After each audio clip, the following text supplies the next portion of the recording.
Welcome to Peaceful Power Project, the podcast.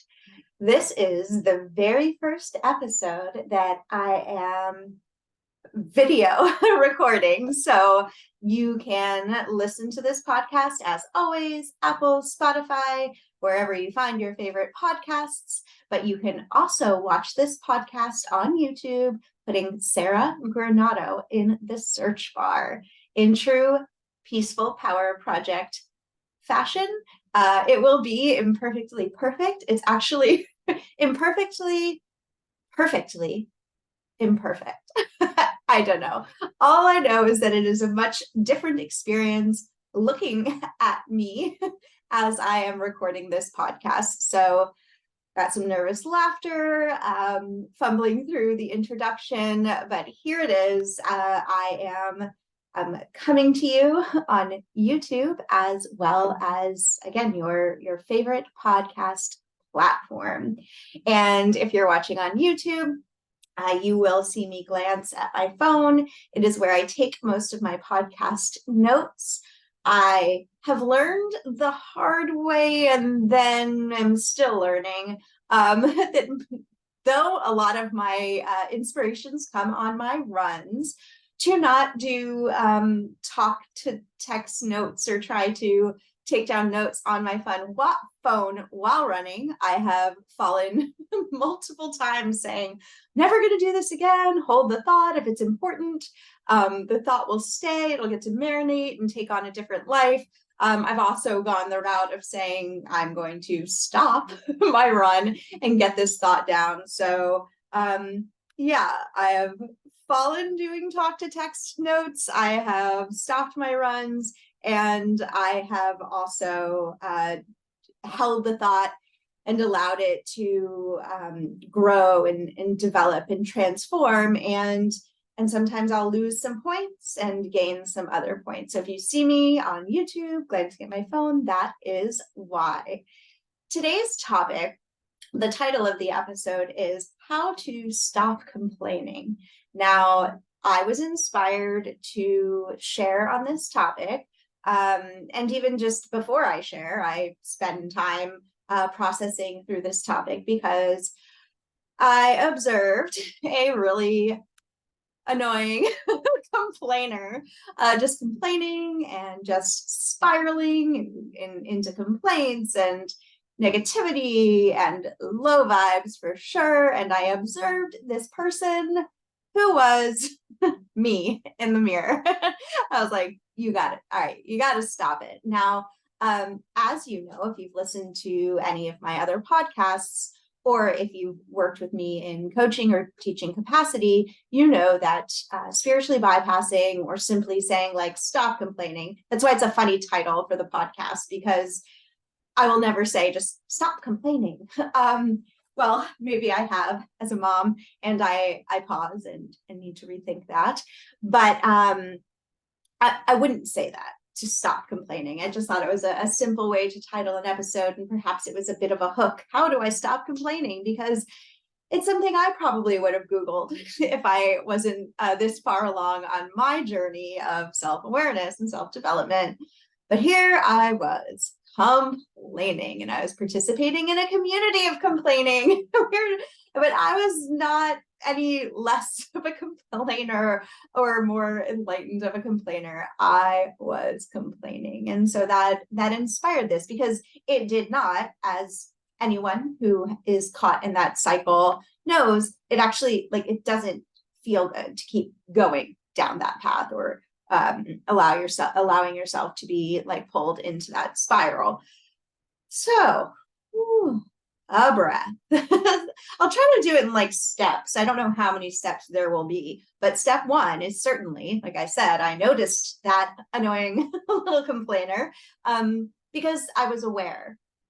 And that is step one. Step one in most personal growth, self-development, is becoming aware of what is going on, of catching yourself. I love that. Like, just the idea of being, if you're watching this on YouTube, I'm like holding my arms like holding a baby, but like being able to kind of like catch yourself and hold yourself accountable in that awareness. So I definitely saw what I was doing. Step one, awareness. Can you step outside, become the holder, the catcher of you in that state of complaining, usually surrounded by say accessory emotions like frustration, annoyance, maybe there's some sadness, some anger, resentment, all in that, and just stepping outside yourself and being the one to catch yourself in that space.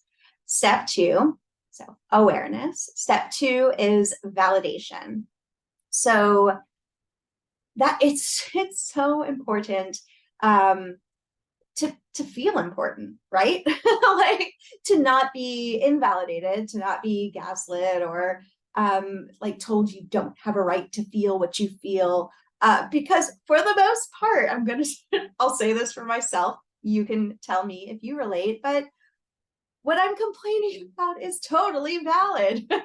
and even if there is some space where like perhaps someone else is right, really truly like in me and my heart of hearts, I am expressing my truth of frustration, of annoyance, of anger, of resentment, of these emotions, and I'm going to validate them. They may take the language, right, of like they may be expressed in language, right? All of those emotions expressed in language certainly sound like complaining. It's complaining, but all of those emotions are valid.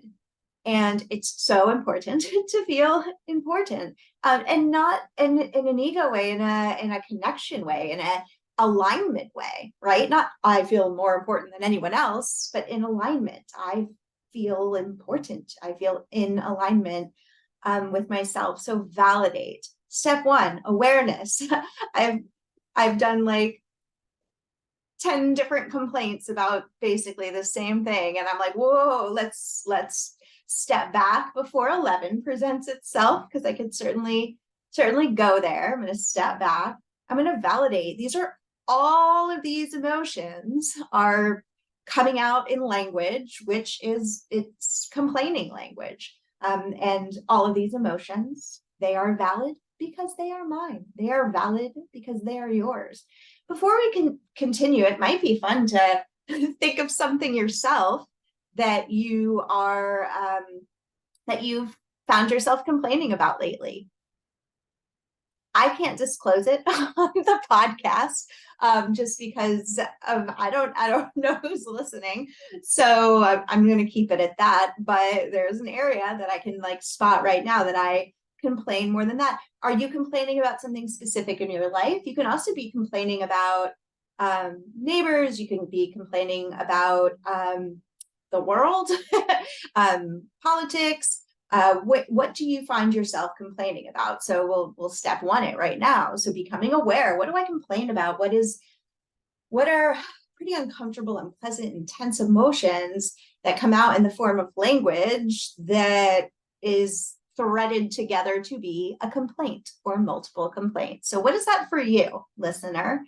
And then validate. Yes, what you're feeling is totally valid. You are important. Your feelings are important.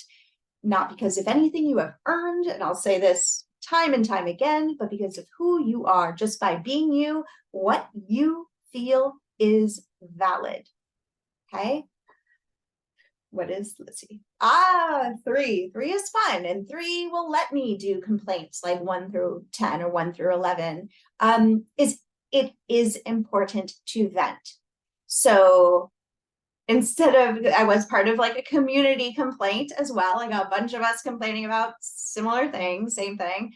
And that's important. Number one, just venting to yourself, venting in a journal, venting to other people. And if it helps to give yourself like, I'm going to vent for 10 minutes, I'm going to vent for 5 minutes of journaling.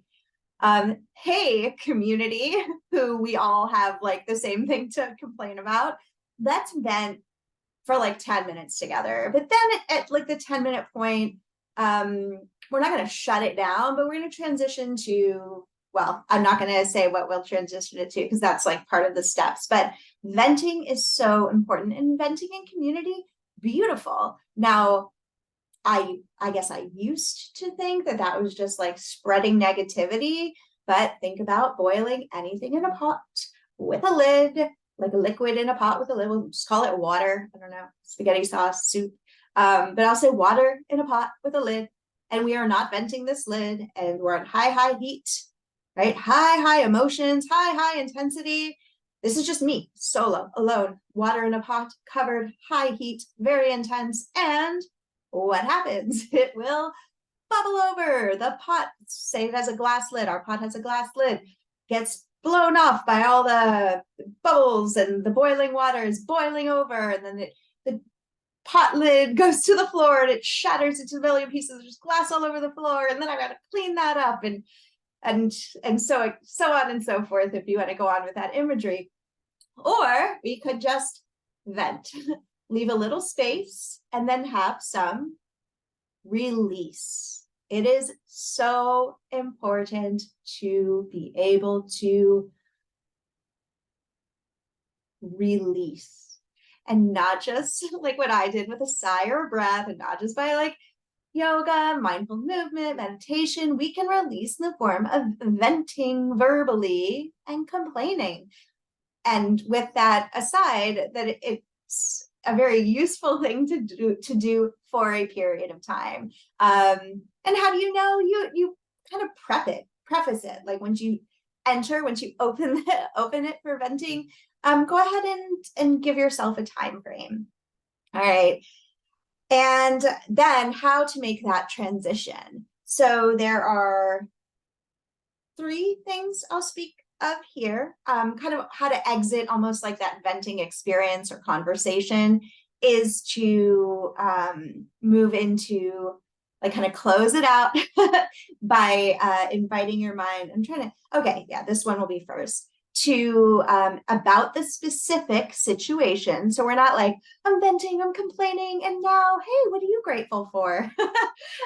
Gratitude is my numero uno, my number one tool for emotional transformation or mental shifting, but it definitely has to make sense. So going from the complaining into like, what's your gratitude? Not so it doesn't make sense in the body, right? It's like very jarring. So what I have is, and I'll say it, I find it's already been said very concisely, but you can take it any way you want. The God, higher power, universe, highest self, grant me the serenity to accept the things I cannot change, the courage to change the things I can, and the wisdom to know the difference. Now, I find that it's just like perfect and simple.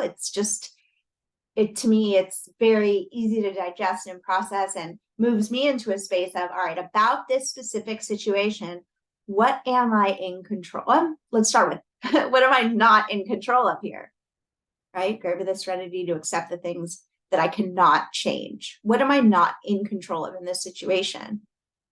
And we can talk about it together, like, hey, I didn't make these rules, and I'm not in control of them. It is what it is, right? I'm not in control of this, I'm not in control of that, X, Y, and Z. If you came up with an example before, use it here. What are the things in your, if it's complaints about like the world or certain like rules you have to follow, what are those things that are not in your control?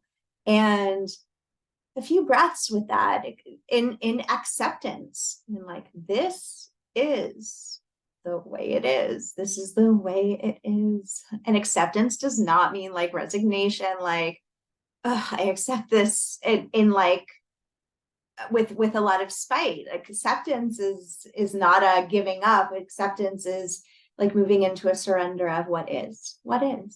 Okay. And now I find this the fun part. Grant me the strength to accept the things I cannot change, the courage to change the things I can. What can I change in your example of what you complain a lot about? And what can I change? And that's a fun thing to do in community when you find yourself like allowing each other to vent, and then we stop. What can't you control here? And how are we going to accept that? Let's accept that together. We cannot control this. Okay. And then what? Hey, what can we control? And check in with each other. What can we control in this scenario?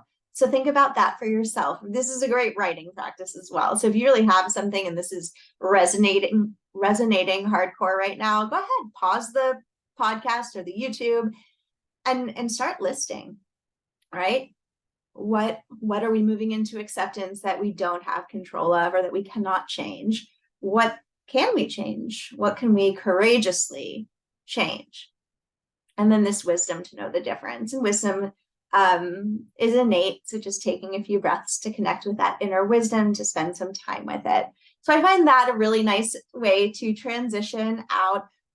However, now that I'm thinking of like this real life example, I was one to switch it to like, hey, but what are you grateful for? We're in this like complain thread spiral. And I was like, let's show pictures of our kids right now. So that is my next one. That is my next one, is gratitude, because not just what we're complaining about, but the fact that it at the root, at the core, are all of these really rough emotions, like dark, painful, uncomfortable emotions. So yeah, what makes that emotional and mental shift so quickly for me is visiting my gratitudes. And I've listened to, I think, two interviews with Rhonda Byrne, who authored The Secret, amongst other books. I'm actually doing The Magic again, which I already did a podcast about. So you can go back and check out that podcast. That was the first time I worked through The Magic. But Rhonda Byrne speaks of a love rampage. I love just go around loving on everything. I love this computer right here. I love my phone. I love that I'm sitting on my daughter's gymnastics mat. I love my daughter. I love that I'm looking at their dolls right over there. And that yesterday I actually played dolls with them. And, so just going on a love rampage, and I'll call it like just a gratitude. What do I say? Living in the attitude of gratitude. I don't know. There's more to that, but just go on a love or gratitude rampage. And it really does make the shift that quickly.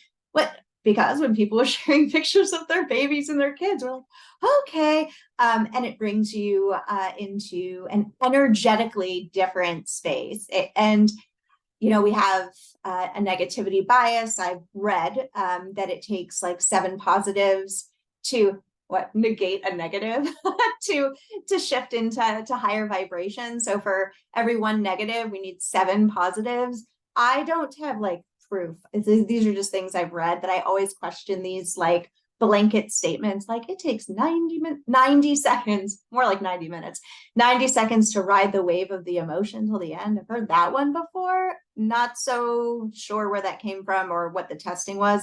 I don't experience that an emotion just kind of leaves in 90 seconds if I'm fully in it. Anyway, but I like the idea of like, if we have 10 complaints, that will go for like 70 gratitudes, and we can get like very minute. Like I can just look at the sky and come up with 10 gratitudes in with Mother Nature in that moment. So just going on a love rampage or a gratitude rampage to shift vibration, to shift the energetic field. And with that said, that this is an example I give a lot, and you can see it if you're watching this on YouTube. So I'm pretending I'm holding a hose, and out of the hose is pouring this like perfect water, whatever the perfect pH, and it's the perfect temperature, and it's crystal clear. Now, I'm not actually, if you're watching this on YouTube, I'm like pretending. Just like I'm holding a hose with water flowing from it. And I have all of these weeds to my left, right? And to my right, I'm working on those gratitudes, but maybe there's like 5 or 6. Well, where attention goes, energy flows. So if I start watering all this complaining, when you start complaining, there'll always be more. It'll keep feeding into itself, almost like fueling a fire, or in my example, like watering weeds, they will continue to grow. But where your attention goes, energy flows. I will turn that flowing, perfect water over to my few flowers, but I'm paying attention to them. And then not only do I see the flower, but I see each petal and I see the stem, and I'm aware of the roots and the earth and the nourishment, and on and on and on. So where your attention goes, energy flows. So that is the gratitude, that is the love rampage. And that is also the listing of what are things I can change about this specific point of focus for your complaints. So I think that was it. Complaining creates more to complain about. It's quite amazing how that happens, and as does going on to the love and gratitude. So I will recap everything. The how to stop complaining. Well, the first is you don't have to just stop it. The first is to become aware of it, step back, catch yourself, and then validate. The awareness is to like, what's the emotion behind the complaint as well. So I'm aware, this is the list, this is the stuff I'm complaining about, this is the object, the point that all of that is going to, and then these are all the feelings and the emotions in like kind of inspiring the complaints to come out, right? So I'm aware of this. You can say it out loud, not just the complaints, but I'm aware I'm complaining about this one situation. I am aware that these are the emotions that are turning into the words of the complaint. So this is awareness. Step 2, validation. It's okay. Yep, you are completely valid in your feelings, your thoughts, your words. You are completely valid. You are important. You deserve to be seen. You deserve to be heard. I hear you. I see you. You're saying this to yourself. Validate yourself. And then venting. Vent verbal, like out loud to yourself, vent on if you have got your own podcast, vent in a journal, vent to other people who you know kind of can hop on board with this like productive way of moving through this complaining, and know that you can set the rules, be like, we're venting, right? Like we're venting so we don't boil over, but we're going to do it for 10 minutes and then we're going to shift to something else. And now that's step 1, 2, 3, awareness, validate, vent. And then we'll just call it S, shift. So AVVS, I don't know. That's not a good acronym today, but we're going to shift to something else. The something else can be, wow, what in this situation am I not in control of? Let's move towards acceptance. Hey, what in this situation can I change? What am I in control of in this situation? And thank you. Thank you for the wisdom to know the difference. Remember that love, that gratitude, we will water the flowers and kind of let those weeds starve over there. So where your attention goes, energy flows. Instead of the complaining, creating more complaints and more things to complain about, we'll allow the love and the gratitude and what we can change and moving into acceptance of what we can't to cultivate a beautiful garden. So just going to feed and to nourish higher vibrations and a beautiful garden. That, I think we're good. I try not to be redundant and say it all over again, but I did want to recap everything for you. Please, if you're watching this on YouTube, awesome. You can leave a comment. I would love to know what you want to see and hear more of. On YouTube, I do have the ability of doing more movement practices. That's something you're interested in. And same with the podcast. I would love to know what topics you're interested in hearing more about. Any guided meditations that you're interested in. I do the walk with me episodes. If there's anything you want to focus on while we're going for a walk, please let me know. Apple Podcasts, if you leave a review, it is super duper helpful. I really appreciate it. I am offering for anyone who leaves a review, if you're interested in receiving either 20 minutes of coaching, not a sales call, truly you come with something you want to be coached through and we work together. I would love to do that. So you would leave a review. And then once it posts, you can email me, Sarah at sarahgranadocoaching.com, and we can set something up. You can do like a screenshot or say, hey, I'm the one who left that review, and I'll check that out. Let's see, is there anything else? I am Sarah Granado Coaching at Instagram and Sarah Granado on Facebook. Oh, and this episode is brought to you by Peaceful Power Project, which is my coaching. If you're actually interested in 3 to 6 months container of coaching, that is who is sponsoring this program. So you can inquire within, and it's also sponsored by the Emerge program. The Emerge program is an 8-week program. Right now, I'm not offering it in a group capacity, but I don't know when right now is that you're listening. You could be listening to this in 2025, and maybe I am offering it in a group capacity again, but right now I'm offering an 8-week program, the Emerge program, one-on-one. This is for those who struggle with food, with body image, and want a different approach. So it's mindfulness, movement, mindset, and so much more. So this episode has been sponsored by Peaceful Power Project, as well as the Emerge program. I am so grateful for you who are listening or watching this today, or watching and listening, or just listening. I just want to say thank you. This is something that really lights me up, this podcast. And I just want to say thank you, thank you, thank you. Wishing you peace, power, and presence today.